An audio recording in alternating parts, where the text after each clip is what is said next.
Bonjour à toutes et à tous, bienvenue dans l'école du futur. Je suis ravie de vous retrouver, j'espère que vous allez bien. Au programme de cette émission, on ouvre comme toujours avec notre focus. Chercheuse passionnée, elle explore les mystères de la mer et scrute la génétique pour mieux comprendre l'évolution du cancer, et ce, grâce aux mollusques. Elle incarne une nouvelle génération de scientifiques engagés. On découvre le portrait d'Alicia Lopez-Broussos dans un instant. Et puis notre talk du jour tournera autour des contenus pédagogiques interactifs, un format intéressant, certes, mais qui demande du temps et des compétences pour créer ces exercices. Mais l'intelligence artificielle pourrait bien changer la donne. C'est en tout cas ce que tente de faire Mexti, un outil qui rend possible la création de cours et d'exercices interactifs en quelques minutes, le tout sans savoir coder.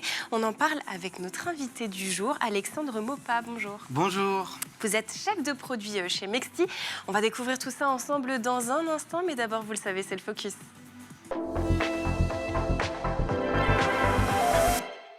Scientifique post-doctorante à l'université de Caen-Normandie et spécialisée dans la recherche contre le cancer, Alicia Lopez-Broussos est une personnalité à suivre. Elle a été récemment distinguée par le prix Jeune Talent lauréat l'UNESCO pour les femmes et la science. Elle est notre rôle modèle du jour, signé aujourd'hui Dylan Kohler. Y vamos a saludar precisamente a una de esas investigadoras, es Alicia Broussos, investigadora postdoctoral en la Universidad Caen Normandía en Francia. Buenas tardes. Buenas tardes. Nous célébrons aujourd'hui une étoile montante de la science, Alicia Lopez-Broussos. Cette jeune chercheuse d'origine espagnole vient de remporter le prestigieux prix Jeune Talent lauréat UNESCO pour les femmes et la science. Une reconnaissance qui met en lumière un travail aussi captivant qu'inédit. Imaginez un instant si des cancers transmissibles chez les organismes marins pouvaient détenir des secrets sur cette même maladie, mais à échelle humaine. Eh bien, c'est ce qu'explore la postdoctorante à l'université de Caen-Normandie. En quête de réponses dans les profondeurs de la mer, ces découvertes pourraient ouvrir de nouvelles voies dans le traitement de cette maladie complexe. Le cancer étant la première cause de mortalité prématurée en France. Le prix qu'elle a reçu n'est pas qu'une simple récompense, mais un véritable encouragement dans la poursuite de son travail. Alicia Lopez-Broussos prouve aujourd'hui que la curiosité et la détermination peuvent mener à des avancées majeures dans la recherche scientifique. Avec son enthousiasme et son engagement, elle montre que les femmes ont un rôle essentiel à jouer dans un secteur principalement masculin. Rôle qu'elle représentera bientôt à la tête de son propre laboratoire à Brême, en Allemagne. Une figure modèle qu'on ne manquera pas de suivre de très près dans les années à venir. Y por supuesto, muchísimas gracias al Foro Iberoamericano de los Recursos Marinos y la Acuicultura y a ti por dejarme compartir con vosotros esta historia. Muchas gracias. Allez, à l'heure de la fragmentation de l'attention, créer un cours ne revient plus seulement à transmettre un contenu, c'est aussi réussir à capter l'attention, comme je le fais avec vous aujourd'hui, maintenir l'engagement, pareil, je le fais aujourd'hui, et s'adapter à des élèves au profil de plus en plus différents. Et c'est précisément sur ce terrain que s'est aventuré notre invité du jour avec Mexti, une plateforme qui, vous allez le voir, permet de générer des exercices, des parcours ou des activités interactives à partir d'une simple consigne. Et pour m'accompagner en plateau aujourd'hui, j'ai le plaisir de recevoir Alexandre Maupas. Merci d'être avec nous. Merci à vous. Je le rappelle, vous êtes chef de produit chez Mexti. Alors, c'est un petit peu le petit défi de cette émission que j'aime bien proposer au début. 30 secondes pour faire le pitch. Qu'est-ce que Mexti ? Alors, Mexti, c'est une plateforme qui permet justement de créer des contenus interactifs sans coder. Du coup, en fait, l'idée, c'était vraiment de permettre à des formateurs et des enseignants de partager du contenu sans compétences justement en programmation ou de compétences justement c'est ça, aucune compétence technique de base finalement. Aucune compétence technique, exactement. Sans compétences techniques et de programmation, qu'elle puisse promouvoir le contenu qu'elle souhaite, parce que aujourd'hui les contenus interactifs, c'est beaucoup, si on souhaite vraiment faire des contenus avec de l'interactivité, il faut justement un peu s'y connaître en programmation, et la plateforme, elle permet justement de faire tout ça juste avec l'IA.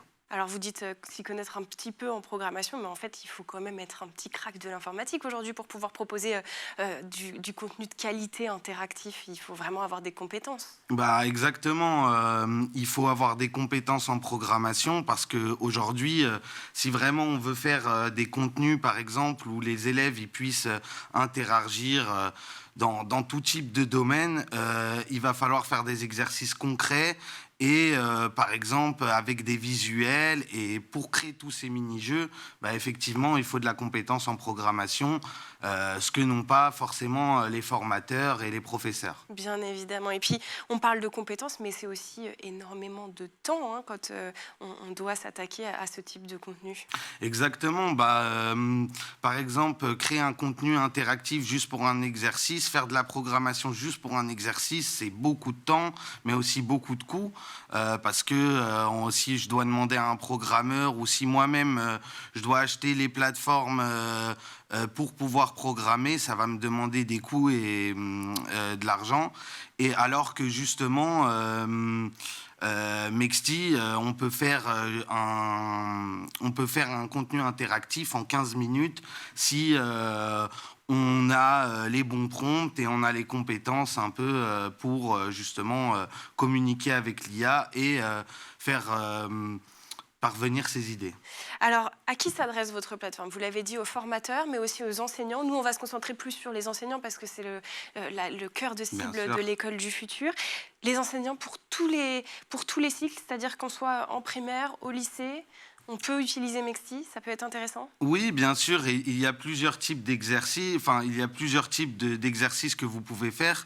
On peut très bien faire des contenus simples comme des calculs qui vont te permettre d'avancer dans un mini-jeu, ou on peut permettre aussi aux gens justement quelque chose qui va plus leur poser des questions avec des choix de réponses.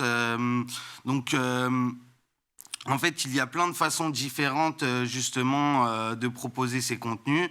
Et il y a plein d'exercices différents à faire. Après, tout est à l'imagination du formateur et à lui de, justement, montrer ses idées de manière concrète. Alors, d'où vous est venue l'envie, finalement, de travailler sur ce format des exercices interactifs? Quelle est la genèse du projet derrière Mexti? Alors l'envie, elle vient surtout, par exemple, de mon expérience personnelle. Moi, personnellement, l'école, ça n'a jamais été, pas une partie de plaisir, mais ça n'a jamais été facile parce que je trouvais que le contenu était très traditionnel, sur papier. C'est beaucoup de contenu où c'est apprendre du par cœur. Et c'est vrai que moi, j'ai plus besoin et je suppose que c'est le cas pour beaucoup de gens, plus besoin de la pratique. Du visuel aussi. Du visuel, de la pratique, justement, c'est ça. Et justement, c'était dans l'idée de montrer aux gens qu'on peut aussi avoir des exercices pratiques pour pouvoir justement apprendre différemment qu'avec juste des cours traditionnels et du par cœur, quoi. Alors, on parle de contenu interactif depuis le début. Vous avez commencé à donner quelques exemples, mais concrètement, de quoi est-ce qu'on parle? Ça va être par exemple des quiz, ça peut être des mini-jeux, des escape games, des choses comme ça? Alors oui, exactement. Donc c'est justement, il y a plein de façons. Donc nous, par exemple, on a déjà réalisé des quiz, mais des mini-jeux un peu façon... En fait, deux personnes vont s'affronter dans un jeu de calcul, on va dire, et celui qui calcule le plus vite gagne des points. Donc, on peut aussi mettre les élèves un peu comme en confrontation, enfin en évaluation entre eux-mêmes, et justement, ça va leur donner aussi cette envie de toujours vouloir aller plus loin et justement battre, peut-être être le meilleur de la classe. Sur les mathématiques ou sur d'autres sujets. Donc finalement, le fait qu'un contenu soit interactif, ça rejoint un petit peu la gamification. Exactement. Justement, le but est gamifier un peu tout ça, donc parce que on sait que les jeunes, c'est ce qui leur parle, et moi, je m'inclus dedans, c'est ce qui en fait pas beaucoup partie. On est beaucoup plus dans justement ce que je disais tout à l'heure, la pratique, le concret. On a besoin de comprendre ce qu'on fait, pas juste avec des mots et des cours, mais aussi avec justement concrètement de la pratique et pouvoir mettre en action vraiment ces compétences. Exactement. Le contenu interactif, on l'a dit à l'école, c'est loin d'être la norme aujourd'hui. Vous pensez qu'on passe vraiment à côté de quelque chose, d'une véritable opportunité ? Oui, je pense qu'on passe à côté forcément de quelque chose parce que comme on le voit, le modèle traditionnel scolaire, il n'a pas quand même beaucoup évolué depuis quelques années. Et justement, le but est un peu de faire évoluer tout ça parce que je pense qu'on passe à côté. Il y a énormément de gens qui ont besoin d'apprendre autrement par des biais traditionnels et visuels. Et je pense que justement, ces biais-là pourront aider énormément de gens qui ne sont pas à l'aise avec l'école, justement, et qui leur permettront peut-être même d'aimer l'école et d'être à fond dedans et de vouloir vraiment s'améliorer dans leur domaine de compétences, que ce soit plus une corvée, quoi. Quelque part, finalement, vous espérez aussi peut-être lutter contre le décrochage scolaire avec ce type Exactement, ça en fait partie. On aimerait bien justement lutter contre tout ça, faire en sorte que tout le monde soit intéressé un peu par l'école à sa façon. Donc peut-être que moi, ce que j'aime, c'est faire justement des calculs contre mes amis dans les mathématiques, à les affronter. Mais ça peut être aussi, par exemple, pour des exercices plus simples, mais détecter des fautes dans une dictée. Il y a tellement d'exemples concrets qu'on peut utiliser. Et avoir de l'interactivité justement avec ces contenus va permettre justement d'avoir plus d'engagement des élèves.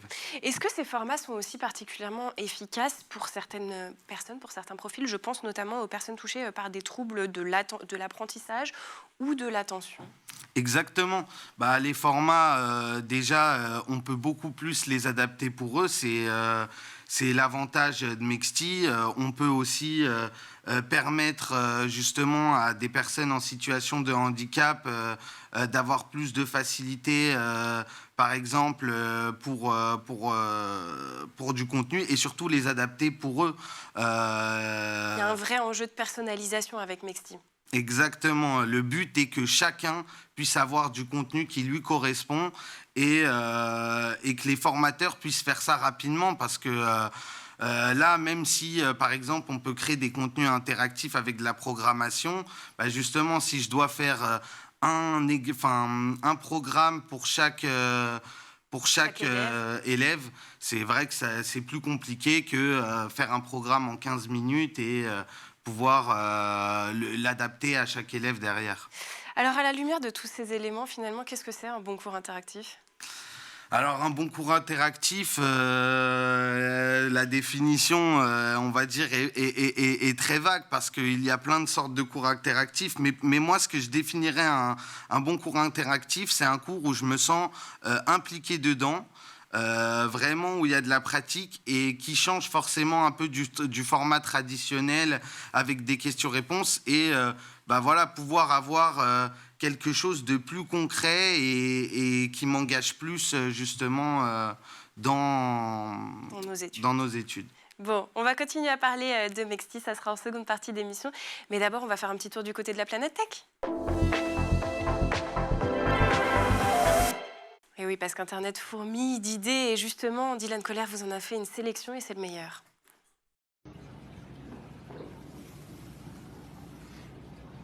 You can change how much air you let. So this is a healthy lung, and this is a lung that's been smoking. And if you come over here, you can feel this big lump right here. I'll give you gloves when it's time for class. This big lump right here is cancer.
voilà le retour sur le plateau de l'École du Futur, toujours en compagnie de mon invité, bien évidemment, Alexandre Maupas, chef de produit chez Mexti, avec qui on parle bien évidemment de cette plateforme qui permet de créer des cours et des exercices interactifs. On continue dans le talk. Alors Alexandre, juste avant de partir en pause, on a évoqué donc un petit peu l'intérêt des exercices interactifs. Maintenant, j'aimerais qu'on parle du fonctionnement de Mexti, qui permet surtout en fait de faire gagner finalement du temps aux enseignants, hein, parce que jusque-là, créer des contenus interactifs, ça a demandé énormément de temps. C'était fastidieux, complexe, long à créer. In fine, avec Mexti, on gagne combien de temps en moyenne ? Exactement, c'est vrai que la création de contenu est plutôt longue. Alors, tout dépend forcément du contenu interactif qu'on fait, mais avec Mexti, on gagne des heures et des heures. Finalement, tout dépend à quel point vous voulez pousser votre contenu interactif, parce qu'on peut toujours améliorer, ce qu'on fait. Mais dans un premier idée, vous aurez une bonne structure globale du contenu interactif en 15 minutes.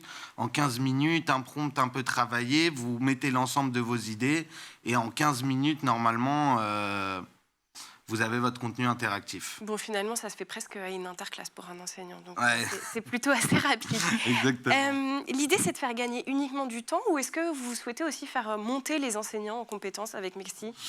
Aussi, du coup, les faire monter en compétences, finalement, changer un peu aussi, quelque part, le métier d'enseignant, et pour beaucoup. Donc, finalement, qu'ils aient aussi il faut des compétences forcément dans l'idée et la création de contenu. Qu'est-ce qu'on veut proposer ? Un peu que les enseignants sortent des sentiers battus qu'ils connaissent, donc des formats traditionnels, et qui se mettent un peu plus justement dans l'idée de la création de contenu interactif. Alors après, à eux d'adapter les contenus par rapport aux cours, par rapport à ce qui soit fait. Mais oui, peut-être la nouvelle compétence qu'il faudra avoir, c'est finalement la création de contenu, avoir des bonnes idées de contenu à faire. Mais alors, tout le monde n'est pas créatif, c'est pas toujours évident de trouver le bon format. Est-ce que du coup, sur Mexti, vous proposez peut-être de les accompagner, ces enseignants, avec des prompts qui seraient déjà disponibles et qui leur permettent de créer des choses plus simplement ?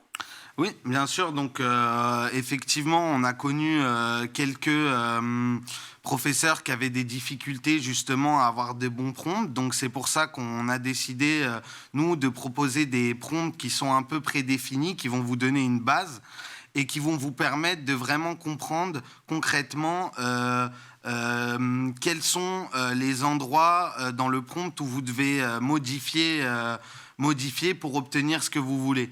Mais effectivement, on a des prompts un peu pré-préparés pour vous aider justement dans la création de genre de contenu. Bon, ça veut dire pas de compétences techniques, et en plus, a priori, on peut aider les enseignants qui n'auraient pas d'idée initialement. En revanche, on n'a pas abordé ce sujet-là, et c'est quand même important. Comment ça fonctionne, Mexti ? Quand on arrive sur la plateforme, qu'est-ce qui se passe ? Alors, Mexti, quand vous arrivez sur la plateforme, donc vous avez la possibilité donc de créer votre cours. Donc, pour un professeur, alors là, je vais parler pour le cas d'un professeur. Donc, quand il va arriver sur la plateforme, il va pouvoir prendre ses cours, par exemple, insérer ses cours et demander à la plateforme, à partir de ses cours, de recréer un exercice interactif. Un exercice interactif, justement, où ils pourront justement ajouter, par exemple, du contenu interactif tel que des mini-jeux, quiz, etc., dans justement le cours. Donc on peut, si les professeurs sont pas à l'aise pour créer des nouveaux, on a aussi les formats traditionnels, donc avec du cours écrit, où on peut insérer, par exemple, des mini-jeux que eux-mêmes auront créés et qui peuvent créer avec l'IA, justement pour amplifier et améliorer leur cours. Alors, est-ce qu'il est possible de gérer plusieurs variantes d'un même exercice ? Ou alors, une fois qu'on en a créé un, on doit repartir de zéro ? Non, bien sûr, on peut créer des variantes, et on a même ce qu'on appelle des templates. Donc, ça va être des exercices un peu déjà qui sont préfaits et qu'on peut modifier un peu selon son envie. Mais Oui, dans la possibilité, vous êtes toujours dans la possibilité d'éditer justement votre contenu. Et d'ailleurs, vous avez même la possibilité de le vendre. Si votre contenu, vous souhaitez le vendre, dans la même possibilité, vous pouvez mettre en vente votre contenu et il peut être acheté par quelqu'un d'autre si vous souhaitez qu'il soit réutilisé. Et alors, une fois que le contenu il est généré, c'est aussi possible de le modifier. C'est-à-dire que si un enseignant a fait un exercice puis qu'il se rend compte à l'utilisation que finalement les élèves ne comprennent pas très bien telle ou telle notion, il y a toujours la possibilité de revenir dessus? Bien sûr, toujours la possibilité de la modification. On est libre d'éditer tout le temps ce qu'on a créé et donc du coup finalement d'améliorer, même si par exemple l'enseignant souhaite vraiment améliorer au fur et à mesure son mini-jeu ou même son cours dans l'ensemble, c'est toujours possible. On a toujours la possibilité d'éditer et même d'éditer par exemple manuellement. Si par exemple un mot vous plaît pas ou un particulier, vous pouvez l'éditer manuellement aussi. On n'est pas obligé que de passer par l'IA pour l'édition des cours. Donc on peut avoir une personnalisation très pointue. Exactement. Ça, c'était pour la partie création. Maintenant, il y a la question de la mise à disposition des exercices qu'on a créés. Ça, comment ça se passe ? Donc la mise à disposition des exercices. Je vais prendre pour des professeurs. Ils auront la possibilité donc d'exporter en SCORM donc en format SCORM leurs cours, puis de les mettre sur une plateforme de LMS type Moodle qui permettront justement aux élèves de suivre directement le cours interactif sur la plateforme. Et c'est sur les plateformes traditionnelles que les enseignants utilisent déjà quelque part. Juste pour rappel, pour ceux qui nous regardent et qui ne connaissent pas, qu'est-ce que le format SCORM ? Le format SCORM, c'est du coup un format qui permet justement de publier ses cours ou justement ces cours interactifs sur des plateformes LMS type Moodle, qui sont faites pour que les étudiants, ce sont des plateformes prévues pour que les étudiants suivent les cours dessus.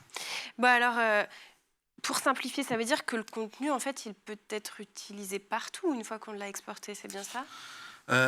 Exactement, le contenu peut être utilisé partout, mais sur les plateformes, en tout cas qui sont à l'effigie pour SCORM, mais vous pouvez aussi en faire par exemple un lien et le mettre et avoir accès directement au mini-jeu ou au cours interactif via un lien sur lequel on clique dessus. Mais généralement, les professeurs, en ce qui concerne les professeurs, ils ont plus le tendance à mettre sur des plateformes type Moodle, puis le partager. Mais en plus, vous pouvez le partager de version très traditionnelle via un lien pour y accéder.